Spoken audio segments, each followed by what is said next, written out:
నిబంధనల ప్రకారం పనిచేస్తున్న జీజీహెచ్ సిబ్బందిపై అసత్య ఆరోపణలతో కలెక్టర్ గ్రీవెన్స్ లో ఫిర్యాదు చేయడం కరెక్ట్ కాదని సూపరింటెండెంట్ డాక్టర్ ఎన్వి సుందరాచారి ఆవేదన వ్యక్తం చేశారు. జీజీహెచ్ లో జరిగిన మీడియా సమావేశంలో ఆయన మాట్లాడారు.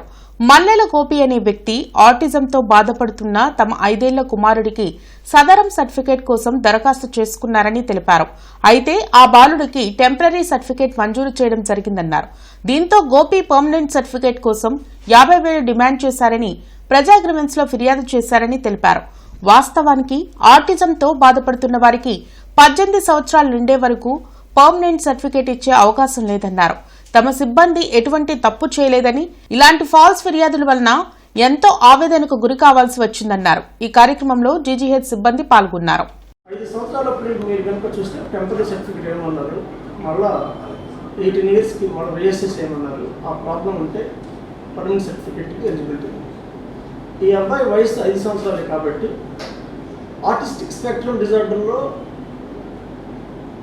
మెంటల్ రిటార్డేషన్, మెంటల్ సబ్నార్మాలిటీ ఉంటుంది కాబట్టి, అంతర్భాగం ఉంటుంది కాబట్టి, సో అతను ఇంటెన్షన్ ఏంటంటే, అతను కోరుకునేది ఏంటంటే పర్మనెంట్ సర్టిఫికెట్ ఏర్పాటు చేయలేదు, టెంపరీ సర్టిఫికెట్ ఇచ్చారనేది అతని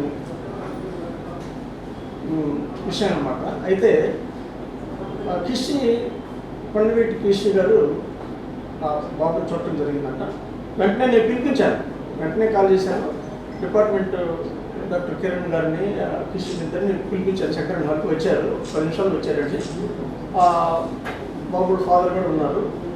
అందరిని కూర్చోబెట్టి ఒక 1/2 గంట సేపు మాట్లాడటం జరిగింది. ఇప్పుడు ఏంటంటే 3 ఇక్కడ అభియోగాలు ఏంటంటే, ఒకటి అతనికి పర్మనెంట్ సర్టిఫికెట్ గైడ్లైన్స్ ప్రకారం పర్మనెంట్ సర్టిఫికెట్కి ఎలిజిబిలిటీ లేదు. నెంబర్ 2, అక్కడ బయట సెక్యూరిటీ పర్సన్ ఎవరో ఉన్నారు, తను లంచం అడిగారు అనేది ఒక అప్డేట్. తర్వాత మేము దాన్ని త్వరగా ఎంక్వైరీ చేసాము. అక్కడ అలాంటి వ్యక్తి ఎవరు కనిపించలేదు. సో అది ఒక ఫాల్స్ 50,000 లంచం ఇస్తున్నారని అభియోగం. ఆ రోజు మాత్రం 50,000 అని చెప్పలేదండి. ఎంతో 20,000, 30,000 డబ్బులు అడిగారు. ఇస్తే నేను సంతకం పెట్టిస్తాను అని అన్నట్టుగా అతను చెప్పడం జరిగింది. సో తర్వాత వెంటనే కిరణ్ గారిని, కిషన్ని పిలిచాను.